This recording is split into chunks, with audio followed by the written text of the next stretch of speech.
Hi കൂട്ടുകാരെ, എൻ്റെ പേര് ഗോവിന്ദൻ. എൻ്റെ വീട്ടിൽ അച്ഛനും അമ്മയും പിന്നെ ഒരു അനിയത്തിയുമുണ്ട്. വീട്ടിലെ വേലക്കാരി ചേച്ചിയുടെയും എൻ്റെയും കഥയാണ് നിങ്ങളിന്ന് കേൾക്കാൻ പോകുന്നത്. എൻ്റെ അച്ഛനും അമ്മയും ഗവൺമെൻറ് ജോലിക്കാരാണ്. അതുകൊണ്ട് തന്നെ രാവിലെ 6 മണി തൊട്ട് വൈകുന്നേരം 8 മണി വരെ വേലക്കാരി ചേച്ചി വീട്ടിൽ ഉണ്ടാവും. ചേച്ചിയുടെ പേര് രമ്യ എന്നാണ്. ഞാൻ +1-ലും എൻ്റെ അനിയത്തി 9ാം ക്ലാസ്സിലുമാണ് പഠിക്കുന്നത്. രമ്യ ചേച്ചി അത്ര വലിയ സുന്ദരിയൊന്നുമല്ല, എന്നാലും ഒരു ആവറേജ് ഭംഗിയെല്ലാം ഉണ്ട്. എൻ്റെ വീടിന് ചുറ്റും 3 വീടുകളുണ്ട്.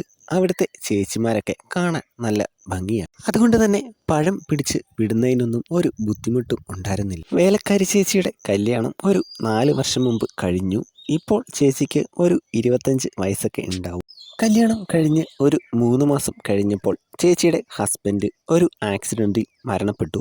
പിന്നെ ചേച്ചി കല്യാണമൊന്നും കഴിക്കാൻ നിന്നില്ല. എൻ്റെ വീട്ടിൽ ജോലിക്ക് വരാൻ തുടങ്ങിയിട്ട് ഇപ്പോൾ ഒരു 3 വർഷം ആയിട്ടുണ്ട്. എൻ്റെ വീടിൻ്റെ 1 കിലോമീറ്റർ അപ്പുറത്താണ് ചേച്ചിയുടെ വീട്. ചേച്ചിയുടെ വീട്ടിൽ അച്ഛനും അമ്മയുമുണ്ട്. അങ്ങനെ ഇരിക്കെ ഒരു ദിവസം ഹയർ സെക്കൻഡറി സ്കൂൾ നേരത്തെ വിട്ടു. ഹയർ സെക്കൻഡറി ടീച്ചർമാരുടെ മീറ്റിംഗ് ആണ് പോലും. അന്ന് 3 മണിയായപ്പോൾ ഞാൻ വീട്ടിൽ വന്നു. എൻ്റെ അനിയത്തി സ്കൂൾ ബസ്സിലാണ് വരുന്നത്. അവൾ 5 മണിക്ക് വരൂ. അച്ഛനും അമ്മയും വീട്ടിൽ വരുമ്പോൾ സമയം 6 മണിയാകും. അന്ന് ഞാൻ വീട്ടിൽ വന്നപ്പോൾ എൻ്റെ വല്യച്ഛൻ്റെ മകൻ്റെ സൈക്കിള് വീടിൻ്റെ സൈഡിൽ ഇരിക്കുന്നു. സാധാരണ വല്യച്ഛൻ്റെ മകൻ ഞായറാഴ്ചയാണ് വരാറ്. എനിക്ക് സൈക്കിളൊക്കെ ചവിട്ടാൻ തരും. ഒരു 3 കിലോമീറ്റർ അപ്പുറത്താണ് വല്യച്ഛൻ്റെ വീട്. ആള് ഡിഗ്രിയൊക്കെ കഴിഞ്ഞ് ജോലി നോക്കി നിൽക്കുകയാണ്. സൈക്കിള് കണ്ടപ്പോൾ എനിക്കെന്തായാലും നല്ല സന്തോഷമായി. ഞാനിന്ന് നേരത്തെ വരികയും ചെയ്തു. ഇന്ന് കുറച്ച് കൂടുതൽ സമയം സൈക്കിൾ ഓടിക്കാം. മുമ്പിലത്തെ കതക് അടച്ചിട്ടേക്കാണ്. ഞാൻ കതകിൽ തട്ടി വിളിച്ചു. ഒരു 5 മിനിറ്റ് കഴിഞ്ഞപ്പോഴാണ് ചേച്ചി വന്ന് കതക് തുറന്നത്. ചേച്ചി നല്ലപോലെ വേർത്തിട്ടാണ്, ചെറുതായിട്ട് കിതയ്ക്കുന്നുമുണ്ട്. നീ എന്താണ് ഇന്ന് നേരത്തെ എന്ന് എന്നോട് ചോദിച്ചു. ഇന്ന് ടീച്ചർമാരുടെ മീറ്റിംഗ് ഉണ്ടായിരുന്നു, അതുകൊണ്ട് നേരത്തെ വിട്ടു. അല്ല, ചേച്ചിക്ക് എന്തു പറ്റി? എന്തെങ്കിലും ജോലിയിലായിരുന്നോ? അതേടാ, കുറച്ച് ജോലിയിലായിരുന്നു. പുറകുവശത്തെ വിറകുപെരയിൽ വിറകെല്ലാം എടുത്ത് അടുക്കി വെക്കുമായിരുന്നു. രമേശ് ചേട്ടൻ എവിടെ? സൈക്കിള് പുറത്തിരിപ്പുണ്ടല്ലോ. അവൻ നിന്റെ റൂമിലുണ്ട്, ഉറങ്ങുവാണെന്ന് തോന്നുന്നു. കുറച്ച് മുമ്പാണ് വന്നത്. അപ്പോഴേക്കും രമേശ് ചേട്ടൻ എൻ്റെ റൂമിൽ നിന്ന് പുറത്തേക്ക് വന്നു. ഞാൻ എൻ്റെ ബാഗ് വെക്കാനായി റൂമിലേക്ക് കയറി. 2 സ്റ്റെപ്പ് വെച്ച് കഴിഞ്ഞപ്പോൾ എന്തിലോ ചവിട്ടി എൻ്റെ കാല് തെന്നി.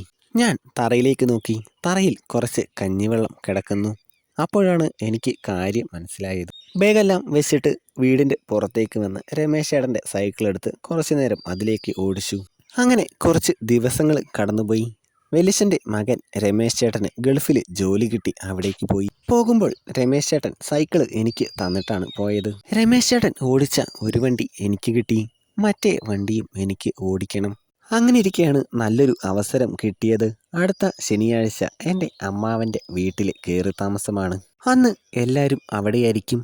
എങ്ങനെയെങ്കിലും അന്ന് വീട്ടിൽ നിൽക്കാൻ പറ്റിയാൽ എനിക്ക് ആ 2000 മോഡൽ വണ്ടി ഓടിക്കാം.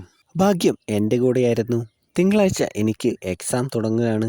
വെള്ളിയാഴ്ച രാത്രി അച്ഛൻ എന്നോട് പറഞ്ഞു, നീ അമ്മാവൻ്റെ വീട്ടിലേക്ക് വരണ്ട, ശനിയും ഞായറും ഇവിടെ ഇരുന്ന് പഠിച്ചോ. അങ്ങനെ ശനിയാഴ്ച അമ്മയും അച്ഛനും അനിയത്തിയും അമ്മാവൻ്റെ വീട്ടിൽ പോയി. ഞാൻ റൂമിലിരുന്ന് പഠിക്കുകയാണ്. രമ്യ ചേച്ചി റൂമിലേക്ക് വരുന്നെന്ന് മനസ്സിലായ ഞാൻ എൻ്റെ പേന കയ്യിലെടുത്തു. ഇങ്ങനെ ആണോ നീ പഠിക്കുന്നത്? നീ പഠിക്കുന്നില്ല എന്ന് ഞാൻ അച്ഛനോടും അമ്മയോടും പറയും എന്ന് പറഞ്ഞ് ചേച്ചി പുറത്തേക്ക് പോയി. എന്നാ ഞാനും പറയും.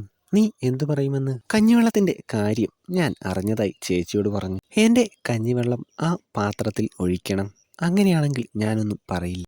ആ പാത്രം തുറന്ന് അതിലേക്ക് ഞാൻ എൻ്റെ കഞ്ഞിവെള്ളം ഒഴിച്ചു. കൂട്ടുകാരെ, എല്ലാവർക്കും കഥ ഇഷ്ടമായെന്ന് വിചാരിക്കുന്നു. ലൈക്ക് ചെയ്യാനും ചാനൽ സബ്സ്ക്രൈബ് ചെയ്യാനും ആരും മറക്കരുത്. അപ്പോൾ അടുത്തൊരു അടിപൊളി കഥയായിട്ട് വീണ്ടും വരാം.